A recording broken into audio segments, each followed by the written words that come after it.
Bonjour à tous, je me présente, je m'appelle Ralph et je vais vous faire une série de vidéos concernant les bricolages à bord de nos bateaux et autres voiliers. Voilà, cette première vidéo va concerner OpenPlotter, OpenCPN, SignalK. C'est quoi ces trucs-là et à quoi ça va nous servir? Voilà, j'aimerais bien avoir à bord un petit écran sur lequel je pourrais voir une carte avec le voilier dessiné dessus, ça serait top. La carte pas trop chère évidemment. Les infos habituelles, mon cap, ma vitesse, la direction du vent, etc. Alors des gadgets en plus, la tension de la batterie, ce qui me reste de carburant dans mon réservoir, voilà, et plein d'autres brols qui seraient sympas à avoir.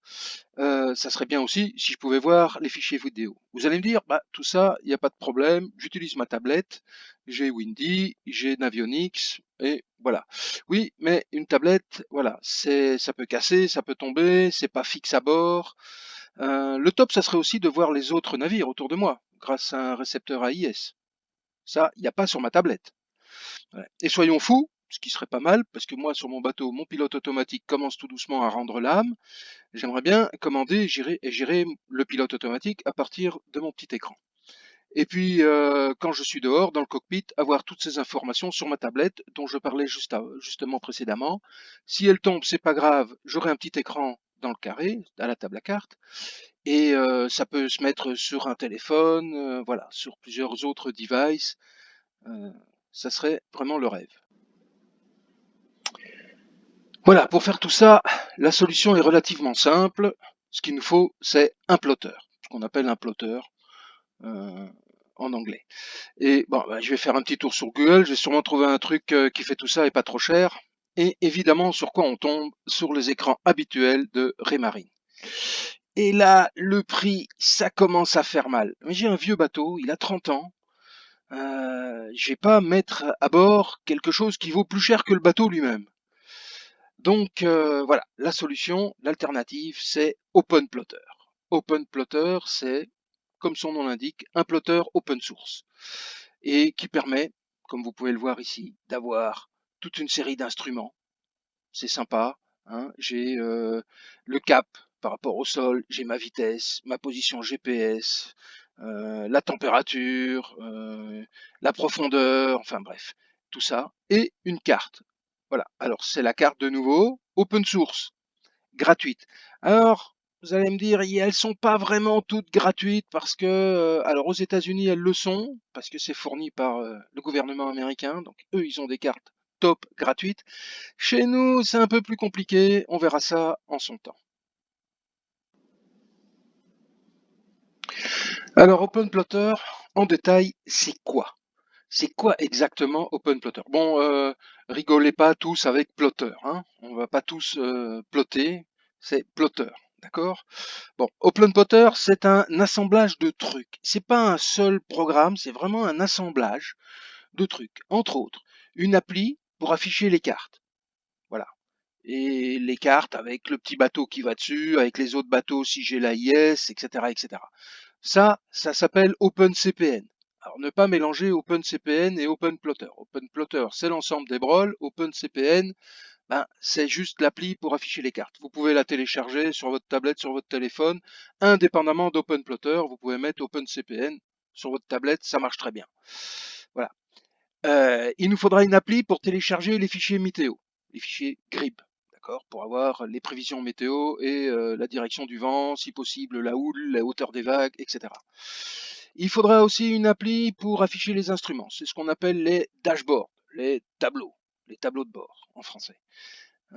Voilà. Une appli pour le pilote automatique. Elle s'appelle P-Pilot et pas P-Plot, hein, d'accord? P-Pilot. Je vais souvent faire l'erreur.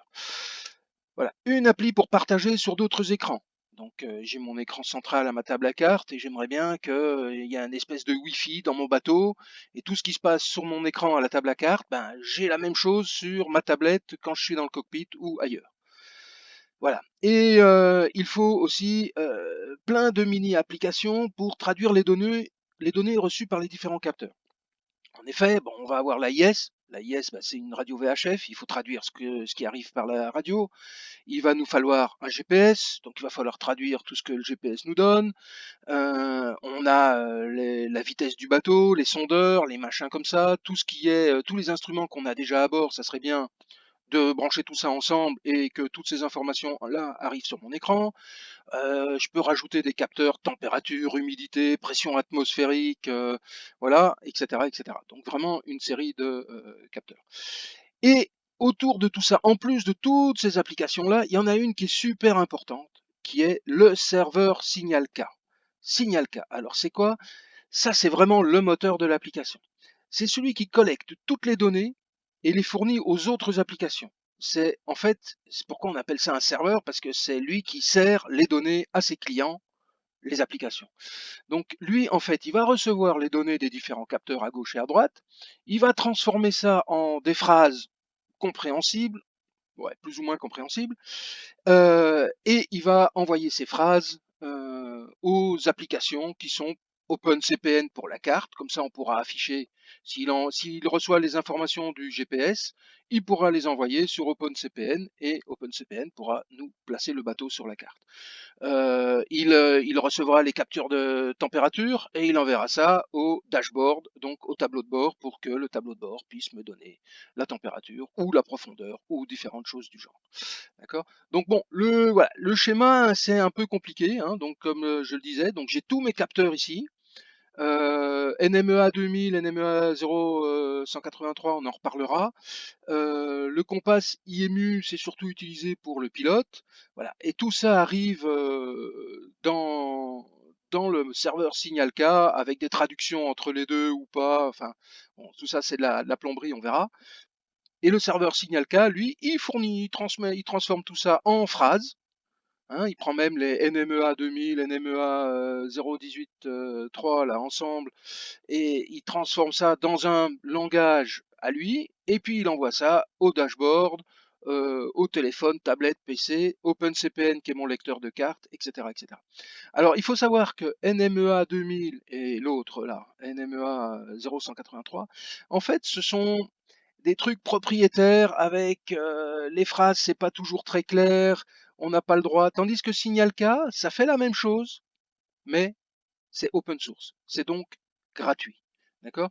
À tout ça se doit se rajouter évidemment le truc hyper méga sympa de Raymarine, qui est CTalk, CTalk NG, hein, ça va arriver par là. Ça, c'est vraiment le truc propriétaire et blindé de Raymarine. Voilà, c'est alors Citalk, c'était vraiment un vieux machin. Citalk NG, c'est nouvelle génération, c'est jamais que du NMEA 2000, mais avec des connecteurs propriétaires à Raymarine. Alors pourquoi ils font tout ça? Parce qu'une fois que vous êtes dedans, vous êtes foutu. Vous êtes obligé d'acheter tout Raymarine. Et voilà. Et alors là, ça commence à coûter. Il faut sortir le portefeuille à chaque coup. Et ça, c'est vraiment mortel. Donc ici, vraiment, l'objectif, c'est d'avoir ici un serveur qu'on appelle Signal K, qui va prendre toutes les informations qui viennent du bateau, aussi bien, on va essayer, aussi bien celles qui viennent de Raymarine. Il va traduire ça, et puis il enverra ça à mon petit ordinateur de bord, sur mon écran, et à mon lecteur de cartes, OpenCPN, etc., etc.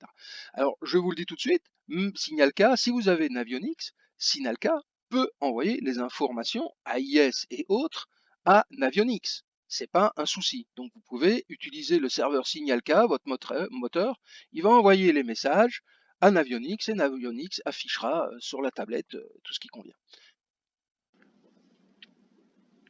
Voilà, pour réaliser tout ça, il va nous falloir un peu de matériel quand même.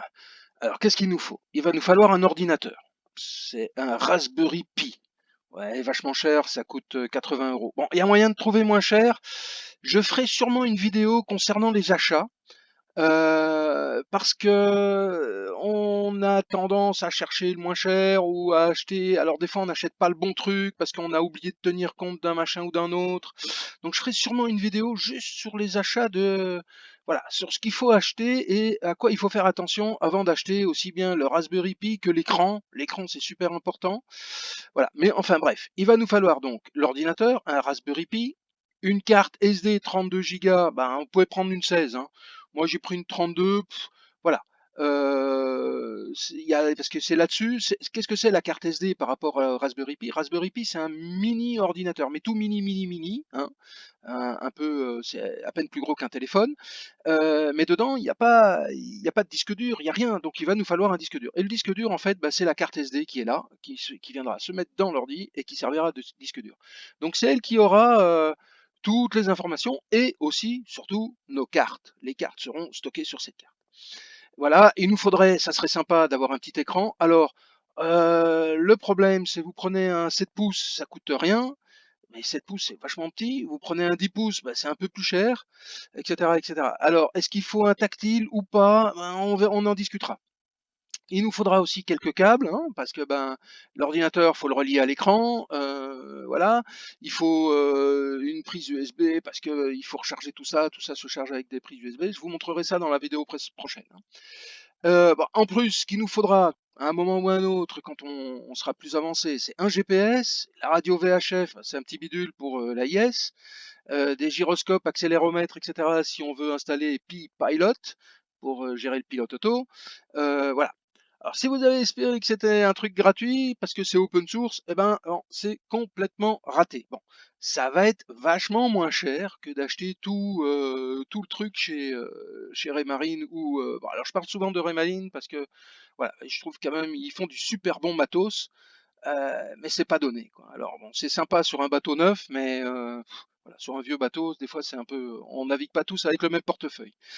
Voilà, ici ça sera quand même pas gratuit, hein, parce que le Raspberry Pi, bah, il faut l'acheter, donc bon, bah, il faut quand même sortir un peu quelques sous. Un écran, ben voilà, c'est les deux parties les plus chères, hein. Tout le reste là, vous allez voir, c'est quelques euros à gauche à droite, donc c'est vraiment pas grand-chose.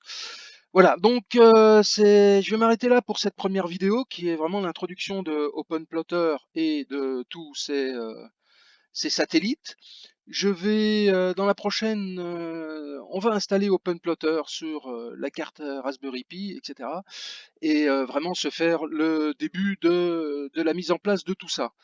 Je ferai donc, comme je l'ai dit, aussi une vidéo pour les achats, parce que ben, moi j'ai acheté des trucs et je suis pas toujours très satisfait.